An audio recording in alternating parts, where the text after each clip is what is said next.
अंतराळवीर Sunita Williams या 9 महिने अंतराळात घालवल्यानंतर पृथ्वीवर सुरक्षितपणे परत आले आहेत।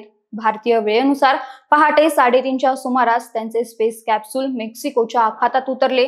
9 महिन्यांहून अधिक काळ अंतराळात घालवल्यानंतर सुनीता विल्यम्स जेव्हा पृथ्वीवर परतल्या तेव्हा त्यांच्या चेहऱ्यावर हसू पाहायला मिळालं। कॅप्सूलमधून बाहेर आल्यानंतर विल्यम्स यांनी हसून कॅमेऱ्याकडे पाहत हात हलवला। 9 महिने अंतराळात राहिल्यानंतर सुनीता विल्यम्स पृथ्वीवर जरी परत आल्या असल्या तरी देखील त्यांना लगेचच एक नॉर्मल आयुष्य जगता येणार नाहीये। पुन्हा एकदा आपलं नॉर्मल आयुष्य सुरू करण्यासाठी त्यांना अजून 45 दिवसांचा कालावधी लागणार आहे। पण यामागचं कारण काय आहे ते जाणून घेऊयात आजच्या या व्हिडिओमधून। नमस्कार, मी श्रेया, तुम्ही पाहताय महाराष्ट्र कट्टा।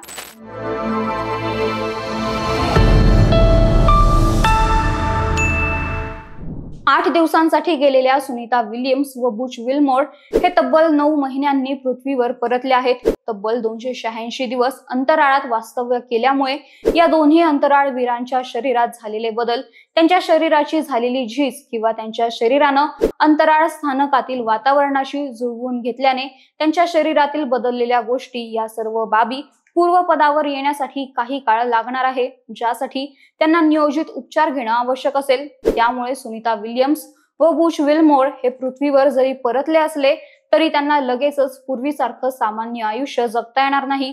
यासाठी त्या दोघांनाही किमान 45 दिवस वाट पाहावी लागणार आहे।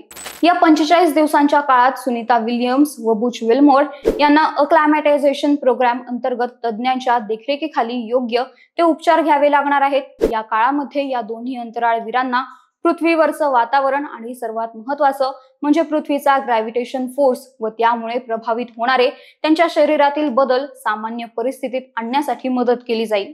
या अक्लामॅटायझेशन प्रोग्रामचे साधारणपणे 3 टप्पे असतील। सुनीता विल्यम्स व बुच विल्मोर यांच्या चाचण्यांच्या निकषांवर आधारित या प्रत्येक टप्प्यातील बाबी या दोघांसाठी वेगवेगळ्या ठरवल्या जातील। या प्रोग्रामच्या पहिल्या टप्प्यात सुनीता विल्यम्स व बुच विल्मोर यांना चालणे, फिरणे, मसल फ्लेक्सिबिलिटी आणि स्ट्रेंथनिंग या संदर्भात उपचार दिले जातील। दुसऱ्या टप्प्यात पृथ्वीच्या ग्रॅव्हिटेशन फोर्सची जाणीव, त्यानुसार शारीरिक क्रियांमध्ये आवश्यक ते बदल, आसपासच्या वातावरणाची जाणीव यांचा समावेश असेल। तर तिसरा टप्पा हा कार्यक्रमाचा सर्वाधिक काळ चालणारा टप्पा असेल। या टप्प्यात सुनीता विल्यम्स व बुच विल्मोर यांना शारीरिक कार्यक्षमता वाढवण्यावर भर दिला जाईल। 45 दिवसांच्या या अक्लामॅटायझेशन प्रोग्रामचे 3ही टप्पे पूर्ण केल्यानंतर सुनीता विल्यम्स व बुच विल्मोर यांना पूर्वीसारखं सामान्य आयुष्य जगता येईल।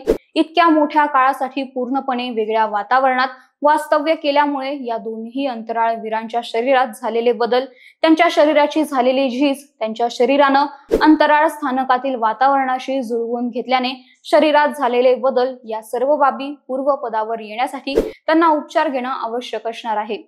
दरम्यान यशस्वीरित्या पृथ्वीवर परत आल्यानंतर सध्या सुनीता विल्यम्स व बुच विल्मोर यांचे जगभरात कौतुक होत आहे। तर यावर तुमचे मत काय ते कमेंट करून नक्की सांगा आणि या व्हिडिओला लाईक, शेअर आणि महाराष्ट्र कट्टा या आमच्या YouTube चॅनलला नक्की सबस्क्राईब करा।